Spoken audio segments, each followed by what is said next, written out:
shepherd of the royal anus. That wasn't an insult, it was a job title, a position of immense trust at the heart of the most powerful empire on earth. Your sole duty, tending to the colon of a living god with a hollowed-out cow horn.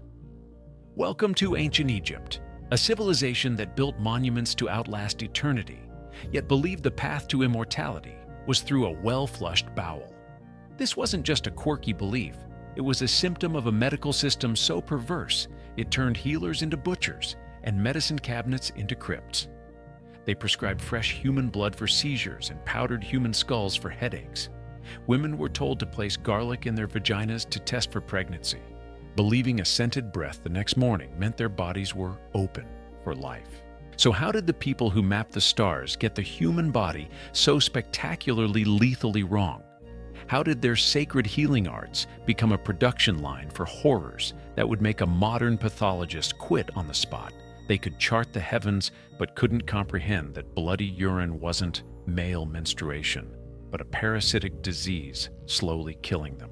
Forget the curses whispered in tombs. The deadliest curse wasn't etched on a wall, it was walking the palace halls holding a medical degree. It prescribed cures with the serene confidence of a man who couldn't tell the difference between medicine and murder. The real curse was the doctor. What do you think was Egypt's deadliest prescription? The blood, the skulls, or the sheer unshakable confidence of its physicians? Let me know your verdict in the comments below, and be sure to subscribe to unlock more cursed chambers. To understand how a civilization arrives at prescribing powdered skulls, you don't start in the crypt. You start in the living room.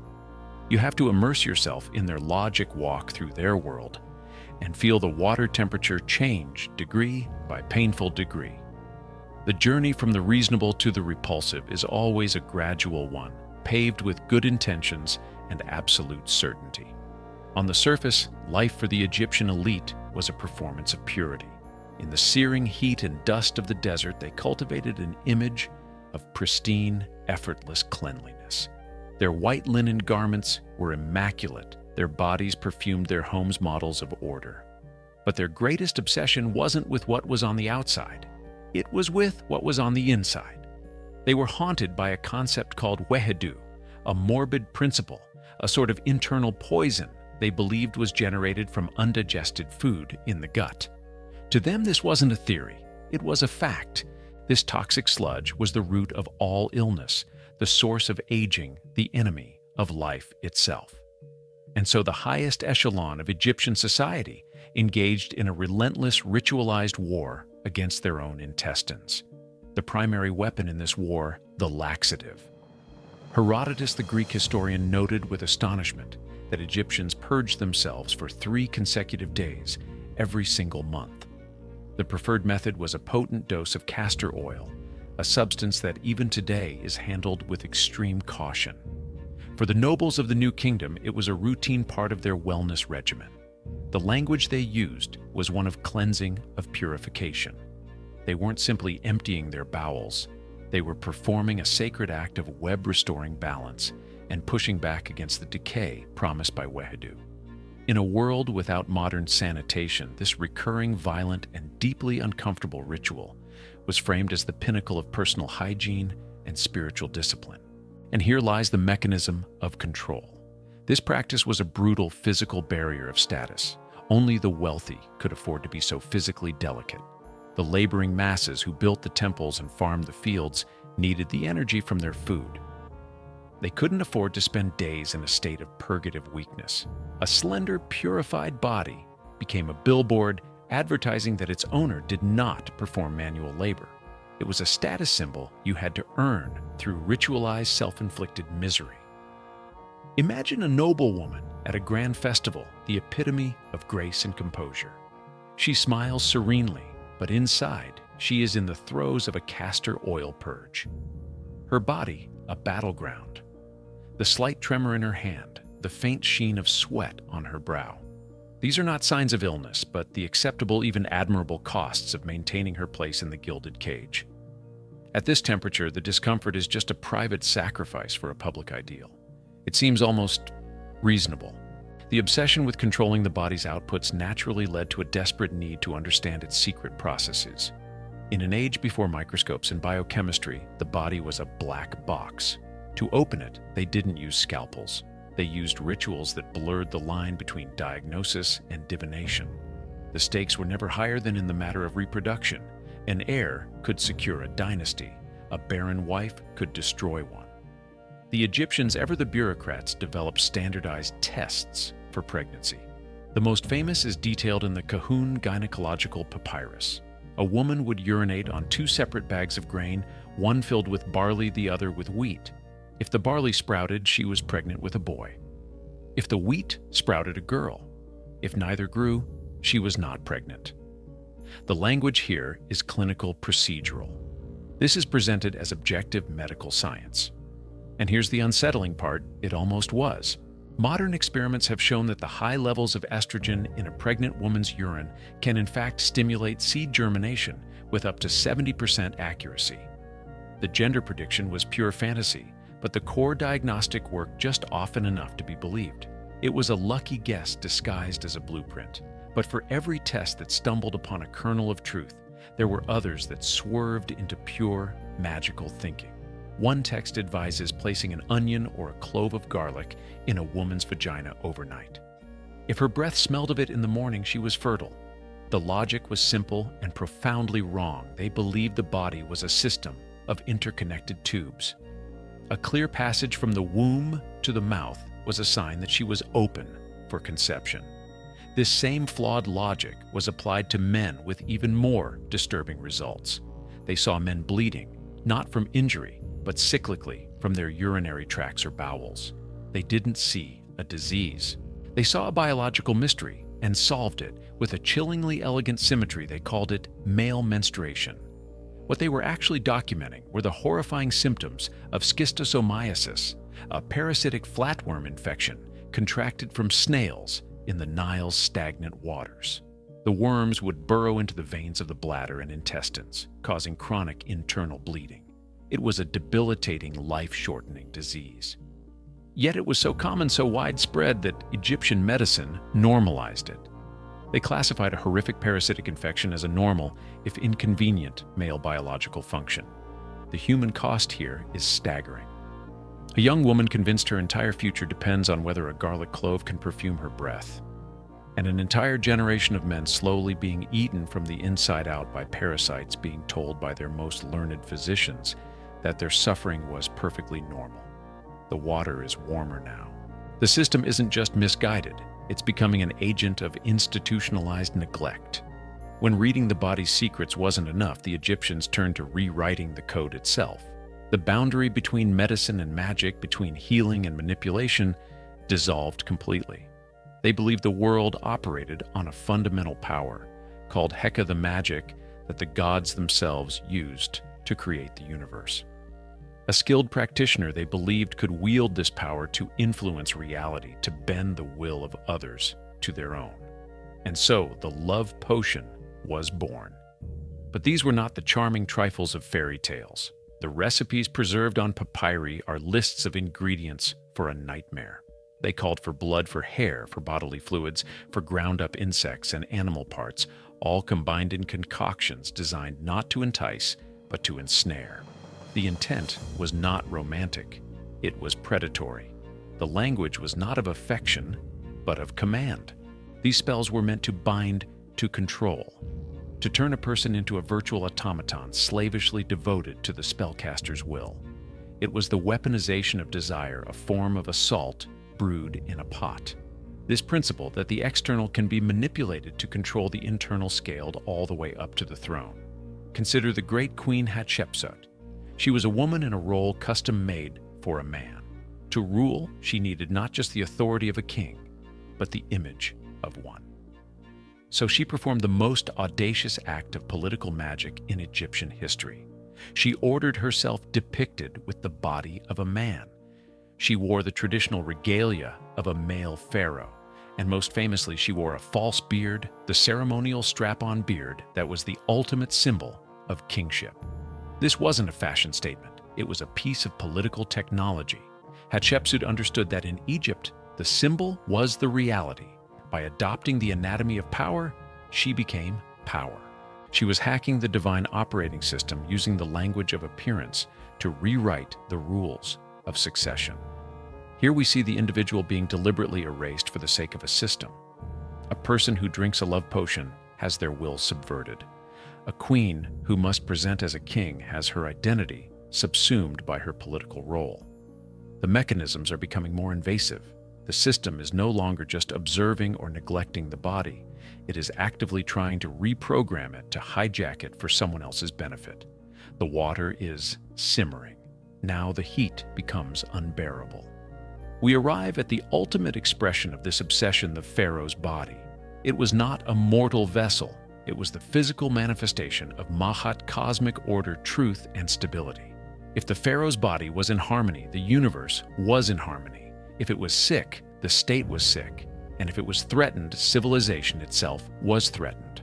This belief explains the existence of one of history's most bizarre and powerful medical offices, the Niru Pahut, the shepherd of the royal anus. This wasn't a demeaning role. It was a position of terrifying responsibility. The royal colon was seen as the potential source of universe-destabilizing Wehadu. The shepherd's job, using his ritual scepter of a cow horn, was to perform sacred enemas, ensuring the divine body remained a pure conduit for cosmic order. The health of the empire quite literally rested on the regularity of a god-king's bowel movements. This deification of the royal body had a terrifying corollary. An attack on the pharaoh was not just murder, it was blasphemy. It was an attempt to assassinate the cosmos. And when this happened, the state's response was absolute, devoid of mercy, and chillingly systematic. After the plot to assassinate Ramesses III was uncovered, the subsequent trials reveal a system in full-blown crisis mode. The legal papyri that document the process are not records of justice. They are manuals of state-sanctioned terror. The language is bureaucratic, dispassionate. It speaks of interrogations and compliance. But what it describes is torture. It details how high-ranking conspirators were stripped of their names, becoming the great enemy Ramesses, and left in a room to take their own lives. It describes how others who merely knew of the plot and failed to report it had their ears and noses sliced from their faces before their execution. This was not justice. This was a brutal surgical purge, a medical procedure designed to carve the sickness of treason out of the body of the state. It was the logical endpoint of a system that believed an individual's body was meaningless when weighed against the sanctity of the sovereigns. And this obsession with the pharaoh's body followed him and was even projected onto him after death. Take the strange, persistent rumor about the mummy of Tutankhamun. Scholars who examined the body noted with some astonishment that the boy king appeared to have been mummified with an erect penis coated in black resin, and his heart removed all radical departures from tradition. The theory: it was a desperate ritualistic attempt to portray him as Osiris, the god of the underworld, and rebirth in his most potent regenerative form. They may have been trying to ritually weaponize his corpse against the religious turmoil of his time. Even in death, the royal body was not allowed to rest. It was a symbol, a tool, a piece of political theater to be manipulated for the preservation of the state. From a simple wellness trend of castor oil, we have arrived here at state-sanctioned mutilation and the ritualized desecration of a dead child's body. The journey is complete. The water has boiled. And what we find in the scalding depths is a civilization so obsessed with controlling the human body that it perfected the art of destroying it, both in life and in death. Every system has a breaking point. Every empire has a fault line, a hidden crack in the foundation, waiting for the right pressure to split the whole structure apart. For the Egyptian New Kingdom, that moment arrived not on a distant battlefield against a foreign horde, but in the perfumed, silent corridors of the royal harem. This is the story of that fracture, a story of ambition, magic, betrayal, and a state so terrified of its own mortality that it chose to write its history in blood and lies. This is the case file of the Harem Conspiracy. Our story begins with a man at the end of his glory. Ramesses III was the last great pharaoh of the New Kingdom, a warrior who had saved Egypt from the Sea Peoples, a coalition of invaders who had shattered empires across the Mediterranean. He was a god on earth, the embodiment of cosmic order. But by 1155 BC, the god was tired. He was an old man ruling a brittle empire. The treasury was drained, grain prices were soaring, and for the first time in history, the tomb builders, the men who constructed the eternal homes for the gods, had gone on strike because they hadn't been paid. The divine state was having cash flow problems, and in a palace, weakness is an invitation. The invitation was answered by a woman who had spent her life in the gilded shadows of the court, a minor wife named Queen Tae. She was not the great royal wife. Her son, a prince named Pentawar, was not the chosen heir. In the rigid hierarchy of the harem, they were second-tier royalty destined to live and die in comfortable obscurity, while another branch of the family held the throne. For Tae, this was not a fate to be accepted. It was a problem to be solved. Her solution was murder. She did not act alone. A conspiracy of this magnitude required a network, an octopus of treason whose tentacles reached into every corner of the palace. The chief of the chamber, the royal butler, high-ranking military commanders, scribes, and a half-dozen other women of the harem all were drawn into her orbit. They met in secret whispering plans, in rooms heavy with incense and ambition. Their plan was a two-pronged assault, a perfect reflection of the Egyptian mind, blending the brutally practical with the deeply magical. The first prong was simple assassination, a knife in the dark, a vial of poison, a moment of violent opportunity during a royal festival. But to attack a god, you needed more than mortal weapons. You needed to attack his soul. This was the second prong of the conspiracy. Tae and her co-conspirators acquired forbidden texts of dark magic books of Heka that described how to strike at a man from a distance. They fashioned wax figurines of the pharaoh designed to be melted, broken, and cursed to carry weakness into the king's own limbs. They brewed potions and recited incantations meant to disable the divine bodyguards, who they believed protected the king on a spiritual plane. To them, this was not theater. It was a necessary metaphysical bombardment to soften the target before the physical strike. A sensible person, when plotting to kill a living god, might focus on the practicalities: the poison, the blade, the escape route. Queen Tae and her committee did not. They doubled down on the metaphysical, convinced that to kill the king, they first had to unmake the god. The date was set. The Festival of the Valley, a time of celebration and religious procession, would provide the perfect cover. The conspirators were in place. The wax dolls were ready to be melted. The daggers were sharpened. They had accounted for the palace guards, the food tasters, and the bodyguards. But they had forgotten about the one thing more pervasive than any spy: the unblinking bureaucratic eye of the state itself. The plot broke. The official records are silent on exactly how, but in a court, built on shifting alliances and professional paranoia, a secret shared between dozens of people has the life expectancy of a snowflake in the desert. A whisper to the right official, a plea for leniency, a calculated betrayal, and the whole intricate web began to unravel with terrifying speed. The reaction of the state was not one of panic, but of cold, mechanical fury. The arrests were swift and silent. Men were taken from their posts, women were seized from their chambers. The palace, once a place of ceremony, became a fortress and a prison. The machinery of Egyptian justice, so often ponderous and ceremonial, now moved with the brutal efficiency of a slaughterhouse assembly line. The investigation began, but it was not an investigation in our sense of the word. Its purpose was not to discover the truth, but to confirm a narrative of treason and to extract the names of every last person involved.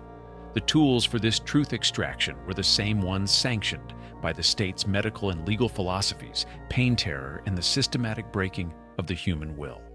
Suspects were interrogated. They were beaten. They were tortured until they produced the confessions the state required. The evidence presented was a spectacle in itself. The state put the magic on trial. The wax figurines, the cursed scrolls, the illicit potions, all were brought before the Judicial Commission. By doing so, the state wasn't just prosecuting a murder plot, It was prosecuting a war against the cosmic order. It sent a clear message to practice this magic against the pharaoh was a crime against the gods themselves. It transformed the conspirators from political assassins into agents of cosmic chaos, making their execution not just a legal necessity, but a sacred duty. Under the weight of this machine, the conspiracy imploded. The butler confessed his role in passing messages. The military commanders admitted to plotting with enemies abroad. One by one, they implicated each other, a cascade of betrayals, as each person desperately tried to lessen their own fate by condemning their former allies. And at the center of it all, they named Queen Ty as the mastermind. The state had its villains, its confessions, and its mountain of magical evidence. The machine of justice was ready to deliver its terrible verdict. But in the background, a far more significant event had occurred, an event the official records would try to obscure. For the next 3,000 years, the king was dead. The trial itself was a masterpiece of political theater. A commission of 12 high-ranking officials was appointed to pass judgment, but the system was already rotting from within. The records show that several of these hand-picked judges, the very men tasked with purging the state of corruption, disgraced themselves. They held parties carousing with the accused conspirators and even the women of the harem implicated in the plot. When discovered, their punishment was swift and absolute. Their noses and ears were cut off, a mark of permanent public shame. The purge was so total it began to consume itself. The sentences handed down were a brutal but precise reflection of the Egyptian social order. For the 28 most high-ranking plotters, the courtiers, the officials, Prince Pentawer himself, the state offered a final terrible courtesy. They were condemned to die, but were permitted to take their own lives. In the Egyptian view, this allowed them to preserve a sliver of dignity, to be the masters of their own end, rather than suffering the indignity of a public executioner. Pentawer died in a sealed room, a prince erased from his own history. For the lesser conspirators, there was no such dignity. They were executed publicly, their deaths designed to be a lesson. And for the women of the harem, including the architect of the plot, Queen T, the great judicial papyrus of Turin, which so meticulously documents the fates of the male conspirators, falls silent. Their end is unrecorded, a final act of erasure from a system that had no language for the fate of women who dared to seize power. Their punishment was to be forgotten. With the conspirators dead and the traitors punished, the state released its official story. The new pharaoh Ramesses IV declared that a vile plot against his divine father had been discovered and crushed. The gods had been protected. Justice had been served. Mayat, the cosmic order, had been restored. The official account noted the death of Ramesses III, but framed it as a natural passing, a great god returning to the heavens, his death unrelated to the foul but failed plot against him. It was a perfect story, a flawless press release from the Ministry of Divine Justice. It had only one problem: it was a lie.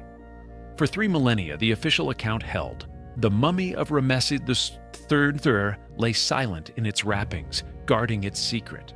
The priests who mummified him had done their work well, hiding the evidence of their god's mortality beneath layers of linen and ritual. But the dead do not always keep their promises. And in the 21st century, a new kind of forensics would enter the chamber, ready to let the king finally tell the truth about how he died. Let's begin the autopsy. For 3,000 years, this case was officially closed. The state wrote the final chapter, sealed the tomb, and filed the records away. But the truth, unlike a body, does not decay. It waits. And in this chamber, we put the official story on the operating table and see if it survives the first incision. The official story: a vile but failed plot against the divine pharaoh Ramesses III. The conspirators, motivated by dark magic and political ambition, were caught and brought to justice. The state, though shaken, proved its strength. The cosmic order Ma'at was restored. The king coincidentally died of natural causes shortly thereafter, his passing unrelated to the treasonous affair. A neat, tidy, and reassuring narrative, a state-sanctioned lie. Now for the evidence. This isn't a second-hand account. It's the state's own paperwork, the official minutes of the trial. At first glance, it seems to support the official story. It's methodical, bureaucratic, almost obsessively detailed. It lists the names of the accused, the charges against them, and the verdicts. It proves this wasn't just a chaotic purge, it was a process. But read closer, and the document starts to indict its authors. This papyrus is our primary source for the judges who were caught celebrating with the defendants, a fact the state was astonishingly willing to record. This single detail demolishes the idea of an impartial trial. The system was so corrupt that even the men chosen to cleanse it were already part of the disease.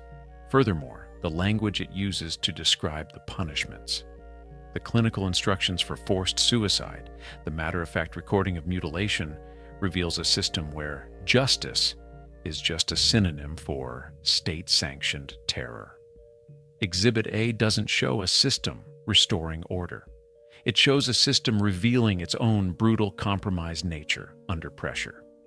It proves the process was a sham.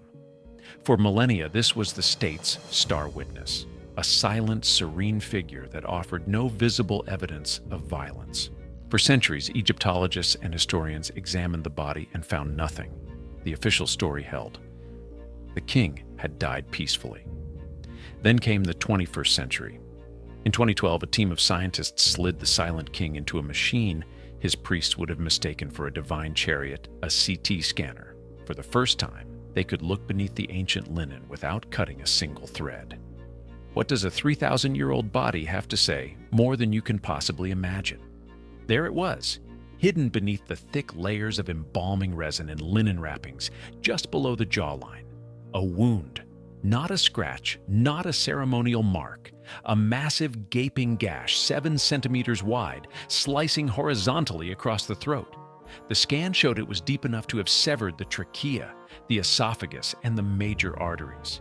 It was an instantly fatal, non-survivable injury, the kind of wound a knife makes.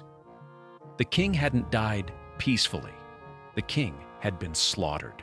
Later analysis revealed even more. A small Horus Eye amulet had been placed deep inside the wound by the embalmers. A desperate magical attempt to heal the divine flesh for the afterlife. They knew, they saw the wound, and their response was not to document it, but to hide it and try to magically fix it. The final forensic insult came from his foot. Another scan revealed that the pharaoh's toe had been severed, likely by a different weapon, an axe or a sword. This wasn't a clean assassination. It was a desperate, violent struggle. The god king had fought for his life, and he had lost. Exhibit B proves the outcome of the official story was a fabrication. With the what established, we turn to the why. Why the elaborate cover-up? Why would the embalming priest servants of the state conspire to hide the truth? This document, one of the oldest medical texts in the world, gives us a psychological profile of the entire civilization. It is a masterpiece of cognitive dissonance. It contains brilliant rational observations on anatomy and surgery, sitting right next to magical incantations to drive out the demons that cause toothaches. It is a system of thought where science and superstition are not enemies but partners. This is the real mechanism. The Egyptian mind could hold two contradictory ideas at once. They could see a physical wound, but believe its ultimate cause was a magical curse. This explains everything. The priests who mummified Ramesses III were not simply hiding a murder. In their minds, they were correcting a temporary disruption in the cosmic order. The physical truth of the king's slit throat was less important than the eternal truth of his divinity. To preserve Ma'at, the messy, inconvenient reality of his murder had to be hidden both physically and historically. The lie wasn't just political, it was a theological necessity. And that brings us to the heart of this chamber. The curse that haunted the house of Ramesses was not a spell written on a scroll. The curse is institutional arrogance. The absolute conviction that their systems, their justice, their medicine, their king were divinely perfect and infallible. This flaw was amplified by the most powerful incentive imaginable: absolute power, the systemic need to maintain the fiction of an invulnerable, untouchable god-king. That deadly combination created a system that could design eternity but could not admit to a single fatal failure. a system that would rather mummify a lie than confront the truth that its God could bleed and die just like any other man. So we close the case file on Ramesses III. The verdict delivered 3 millennia late is undeniable. The king was murdered. The conspiracy succeeded. And the Egyptian state, in a moment of supreme crisis, chose to bury the truth so deeply that it took modern science to excavate it. The most significant crime, it turns out, wasn't the assassination itself. It was the cover-up. It was the decision to embalm a lie and present it to the world as a god. But the echoes of that lie and the violence that birthed it would reverberate for centuries. The death of Ramesses III wasn't just the end of a man, it was the end of an era. He is remembered as the last great pharaoh of the new kingdom, and for good reason. His successors, his own sons, inherited a weakened state and ruled for short, troubled reigns. The unity of the empire fractured. The treasury remained empty. The grand project of Egyptian power entered a long, slow, irreversible decline. The conspiracy hadn't just killed a king, it had exposed a fatal rot at the core of the empire. This climate of fear and vulnerability changed them. The absolute, unquestionable authority of the pharaoh had been proven tragically fragile. In the power vacuum, the priests of Amun-Ra at Thebes grew stronger, their wealth and influence eventually eclipsing that of the throne itself. The state had shown it couldn't protect its living god, so society began to look for security elsewhere. This paranoia seeped into their most sacred endeavor, the afterlife. The desperate need to protect the king's corpse in the Valley of the Kings became a national obsession, a way to compensate for their failure to protect him in life. The tomb became a fortress against a world they now knew was filled with chaos and blades in the dark. In the end, all the bizarre practices we've examined, the ritual enemas, the purgative laxatives, the magical curses, and the medical guesswork, all stem from a single, desperate impulse: the obsession with imposing order on an uncontrollable reality. They tried to control the body, control the succession, control justice, and ultimately control the historical narrative itself. Perhaps there is no greater symbol of this than the strange, unsettling rumors about Tutankhamun's mummy, that he was embalmed in a state of permanent arousal, a final desperate attempt to magically cast the dead boy king as Osiris, the potent god of resurrection. It's the ultimate expression of their system. When reality fails, you construct a more powerful fiction. Even a corpse could be weaponized as propaganda. History is a logbook of plausible mistakes made with perfect confidence. The Egyptians were confident in their gods, their medicine, and their king. That confidence led them to build eternity in stone, but it also blinded them. It allowed them to create a system where justice required torture, where medicine required magic, and where the survival of the state required a lie. Your verdict: was the cover-up a necessary act of statecraft to prevent the empire from collapsing, or was it the fatal symptom of a civilization already dying? Let me know in the comments below. And be sure to subscribe to unlock more cursed chambers. Remember, the past holds secrets darker than any tomb, and not all of them are buried as deep as the powerful would like us to believe.